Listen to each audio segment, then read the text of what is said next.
2023-24ನೇ ಶೈಕ್ಷಣಿಕ ಸಾಲಿನ ಎಸ್ಎಸ್ಎಲ್ಸಿ ಪರೀಕ್ಷೆಯಲ್ಲಿ ಅನುತ್ತೀರ್ಣರಾದ 8 ಮಂದಿ ವಿದ್ಯಾರ್ಥಿಗಳು ಆತ್ಮಹತ್ಯೆಗೆ ಯತ್ನಿಸಿರುವ ಘಟನೆ ತುಮಕೂರು ಜಿಲ್ಲೆಯ ಕೊರಟಗೆರೆ ತಾಲೂಕಿನಲ್ಲಿ ನಡೆದಿದೆ. ಸದ್ಯ ಪೋಷಕರ ಮುನ್ನೆಚ್ಚರಿಕೆಯಿಂದ ಭಾರೀ ಅನಾಹುತ ತಪ್ಪಿದೆ. ಗುರುವಾರ ಕರ್ನಾಟಕ ರಾಜ್ಯ ಪ್ರೌಢ ಶಿಕ್ಷಣ ಪರೀಕ್ಷಾ ಮಂಡಳಿಯು ಎಸ್ಎಸ್ಎಲ್ಸಿ ಫಲಿತಾಂಶವನ್ನು ಬಿಡುಗಡೆ ಮಾಡಿತ್ತು. ಫಲಿತಾಂಶ ನೋಡಿದ ವಿದ್ಯಾರ್ಥಿಗಳು ಪರೀಕ್ಷೆಯಲ್ಲಿ ನಾವು ಫೇಲ್ ಆಗಿದ್ದೇವೆ ಎಂದು ಆತ್ಮಹತ್ಯೆಗೆ ಯತ್ನಿಸಿದ್ದಾರೆ. ಆದರೆ ಪೋಷಕರ ಮುಂಜಾಗ್ರತೆಯಿಂದ ಸಮಯಕ್ಕೆ ಸರಿಯಾಗಿ ತಾಲೂಕು ಸಾರ್ವಜನಿಕ ಆಸ್ಪತ್ರೆಯಲ್ಲಿ ಚಿಕಿತ್ಸೆ ಕೊಡಿಸಿದ್ರಿಂದ ವಿದ್ಯಾರ್ಥಿಗಳು ಪ್ರಾಣಾಪಾಯದಿಂದ ಪಾರಾಗಿದ್ದಾರೆ. ಇನ್ನು ಈ ಬಾರಿ ಸರ್ಕಾರಿ ಪ್ರೌಢ ಶಾಲೆಗಳ ಎಸ್ಎಸ್ಎಲ್ಸಿ ಫಲಿತಾಂಶದಲ್ಲಿ ಕುಸಿತ ಕಂಡಿದೆ. ಕಾರಣ ಕೋವಿಡ್ ಸಮಯದಲ್ಲಿ ವ್ಯರ್ಥವಾದ ಶಿಕ್ಷಣವೇ ಈ ಬದಲಾವಣೆಗೆ ಕಾರಣ ಅಂತ ಹೇಳಿ ತಿಳಿದು ಬಂದಿದೆ. ಪರೀಕ್ಷೆಯಲ್ಲಿ ಹಲವು ವಿದ್ಯಾರ್ಥಿಗಳು ಫೇಲ್ ಆಗಿದ್ದಾರೆ. ಶಿಕ್ಷಣ ಇಲಾಖೆಯು ಕೂಡ ಈ ಬಾರಿ ಫೇಲ್ ಆದ ವಿದ್ಯಾರ್ಥಿಗಳಿಗೆ 2 ಬಾರಿ ಅವಕಾಶ ನೀಡಿದೆ. ಅಂದ್ರೆ ಎಕ್ಸಾಮ್ 1, ಎಕ್ಸಾಮ್ 2, ಎಕ್ಸಾಮ್ 3 ಅಂತ ಹೇಳಿ. ಆದ್ರೆ ವಿದ್ಯಾರ್ಥಿಗಳಾದ ನೀವು ಉತ್ತೀರ್ಣರಾಗುವುದರ ಕಡೆ ಗಮನ ಹರಿಸಬೇಕು, ಆತ್ಮಹತ್ಯೆಗೆ ಯತ್ನಿಸುವುದಲ್ಲ.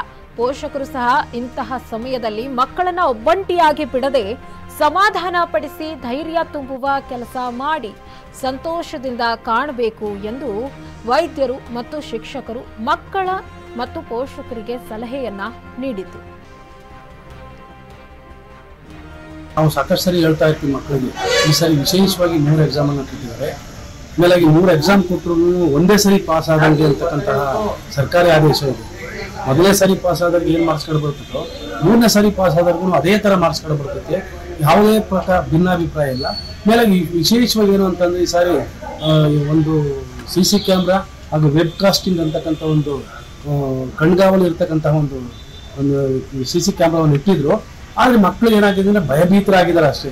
ಅದರಲ್ಲಿ ಹೆದರ್ಕೊಳ್ತಕ್ಕಂಥ ಅವಶ್ಯಕತೆ ಇಲ್ಲ. ಮಕ್ಕಳು ನಿರರ್ಗಳವಾಗಿ ಸಂತೋಷವಾಗಿ ಓದಿದ್ದನ್ನ ಯಾರೇ ತಂಟೆ ತಕರಾರದಿಂದಲೇ ನೀಟಾಗಿ ಬರೀಬಹುದು. ಮೇಲಾಗಿ ಕಷ್ಟ ಬಿದ್ದು ಓದಿರ್ತಕ್ಕಂಥ ಮಗುಗೆ ಯಾವುದೇ ರೀತಿ ತೊಂದರೆ ಆಗೋದಿಲ್ಲ. ಮೇಲಾಗಿ ಅದಕ್ಕಾಗಿನೇ ಸರ್ಕಾರ ಈ ಸರಿ 3 ಎಕ್ಸಾಮ್ ಕೊಟ್ಟು ಇನ್ನೂ 2 ಎಕ್ಸಾಮ್ ಇದೆ, ಎಕ್ಸಾಮಿನೇಷನ್ ಕಟ್ಬೋದು, ಆರಾಮಾಗಿ ಮುಂದಿನ ತಿಂಗಳೇ ಪಾಸ್ ಆಗ್ಬೋದು.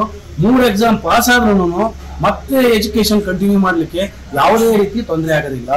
ಅದಕ್ಕಾಗಿ ಸರ್ಕಾರ ಈ ಯೋಜನೆಯನ್ನು ತಂದಿದೆ. ಇದು ಒಳ್ಳೆ ಯೋಜನೆನೆ, ಇದನ್ನು ಸದ್ಬಳಕೆ ಮಾಡ್ಕೊಳ್ಳಿ.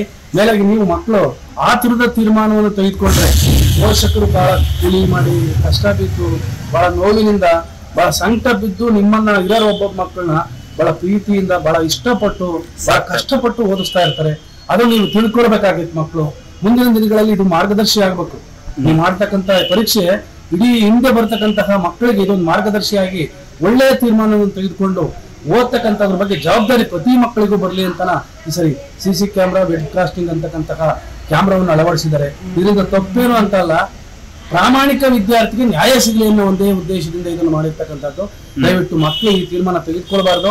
ಮೇಲೆ ನಾವು ಸಾಕಷ್ಟು ಸರಿ ಮಕ್ಕಳಿಗೆ ಹೇಳ್ತಾ ಇರ್ತೀವಿ, ನೋಡಿ ಹಿಂಗ್ ಮಾಡ್ಕೊಳ್ಬೇಡಿ, ಯಾವುದೇ ರೀತಿಯ ತಪ್ಪು ನಿರ್ಧಾರ ತೆಗೆದುಕೊಳ್ಬೇಡಿ, ಪರೀಕ್ಷೆಯನ್ನು ಚೆನ್ನಾಗಿ ಓದಿ ಕಷ್ಟ ಬಿದ್ದು ಬರೀರಿ, ನೀವು ಪ್ರಾಮಾಣಿಕ ಓದಿದ್ರ ಅಂದ್ರೆ ಪ್ರಾಮಾಣಿಕ ಫಲಿತಾಂಶ ಬಂದೇ ಬರುತ್ತೆ ಅಂತಕ್ಕಂಥ ವಿಚಾರವನ್ನ ಸಾಕಷ್ಟು ಸಾರಿ ಹೇಳಿದ್ದೀವಿ. ಮೇಲೆ ಪೋಷಕರಿಗೆ ತೊಂದರೆ ಆಗದಂಗೆ, ಅಕ್ಕಪಕ್ಕದ ಊರಿನಲ್ಲಿ ಬೇರೆ ಮಕ್ಕಳಿಗೂ ತೊಂದರೆ ಆಗದಂಗೆ ನೀವು ಮುಂದಿನ ದಿನಗಳಲ್ಲಿ ಒಳ್ಳೆ ತೀರ್ಮಾನ ತೆಗೆದುಕೊಳ್ತೀರಾ ಅಂತ ನಾವು ಭಾವಿಸ್ತೀವಿ. SSLC ಎಕ್ಸಾಮ್ ಅಲ್ಲಿ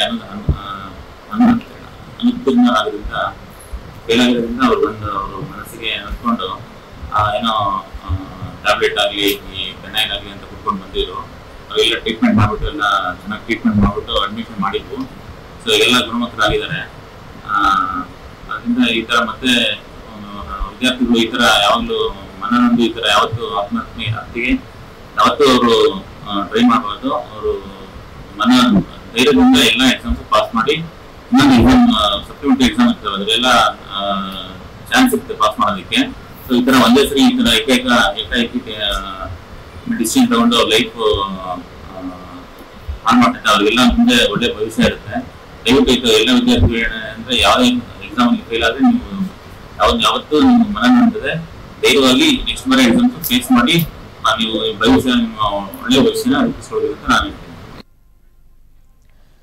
2023-24ನೇ ಶೈಕ್ಷಣಿಕ ಸಾಲಿನ ಎಸ್ಎಸ್ಎಲ್ಸಿ ಪರೀಕ್ಷೆಯಲ್ಲಿ ಅನುತ್ತೀರ್ಣರಾದ 8 ಮಂದಿ ವಿದ್ಯಾರ್ಥಿಗಳು ಆತ್ಮಹತ್ಯೆಗೆ ಯತ್ನಿಸಿರುವ ಘಟನೆ ತುಮಕೂರು ಜಿಲ್ಲೆಯ ಕೊರಟಗೆರೆ ತಾಲೂಕಿನಲ್ಲಿ ನಡೆದಿರುವಂಥದ್ದು. ಸದ್ಯ ಪೋಷಕರ ಮುನ್ನೆಚ್ಚರಿಕೆಯಿಂದ ಭಾರೀ ಅನಾಹುತ ತಪ್ಪಿದೆ. ಗುರುವಾರ ಇನ್ನು ಪೋಷಕರು ಏನ್ ಹೇಳಿದ್ದಾರೆ ಕೇಳ್ಕೊಂಡು ಬರೋಣ. ಅದೇ ನಾನು ಬೇಲ್ ಹಾಕಿದ್ದೀನಿ ಅಂತ ಹೇಳಿ ಅಳ್ತಾ ಇದ್ರು. ಅಳ್ತಾಳು ಬಿಡು ಅಂತ ಸುಮ್ಮನಾಗಿದ್ರು ಸರ್. ಅವ್ರು ಯಾರು ಒಂದು ಮಾತು ಅಂದಿಲ್ಲ ಅವ್ರಿಗೆ. ಆಮೇಲೆ ಬಾತ್ರೂಮ್ಗೆ ಹೋಗ್ಬರ್ತೀನಿ ಅಂತ ಬಾತ್ರೂಮ್ ಒಳಗೆ ಹೋಗ್ಬಿಟ್ಟು ಪೆನಲ್ ಕೊಟ್ಬಿಟ್ಟು ನಾವು ಕಿಟಕಿ ವಾಸಿ ನೋಡಿ ತಿರ್ಚ್ಕೊಂಡ್ಮೇಲೆ ಬಂದಿತ್ತು ಸರ್. ತಿರ್ಗಾ ಅವಾಗ ಹಿಂದಿನ ಹಾಸ್ಪಿಟಲ್ ಎಷ್ಟು ಗಂಟೆಗೆ ಹಿಂಗಾಗಿದ್ದಮ್ಮ? 10:30 ಸರ್. ಬೆಳಗ್ಗೆ ನಿನ್ನೆ ಬೆಳಗ್ಗೆ 10:30ಗ. ಆರಾಮಾಗಿದ್ದಾರೆ ಈಗ? ಏನಾದರೂ ಧೈರ್ಯ ಹೇಳಿದ್ರಮ್ಮ ಮಗಳಿಗೆ? ಹೇಳಿದ್ರು ಸರ್. ನಾವು ಹೇಳಿದ್ವಿ. ಏನು ಹೇಳಿದ್ರಮ್ಮ? ಮಾಸ್ಟರ್ ಎಲ್ಲ ಬಂದಿದ್ದು ನಾವು ಹೇಳಿದ್ವಿ ಹಿಂಗಿನ್ ಮಾಡಬೇಡ ಅಂತ ನಮ್ಗೆ ಇರೋಲ್ಲ ಸರ್. ಈಗ ಆರಾಮಾಗಿದ್ದಾಳೆ ಮಗಳು? ಧೈರ್ಯದಿಂದ ಹೇಳಿದಿರಲ್ಲ ನಾನು?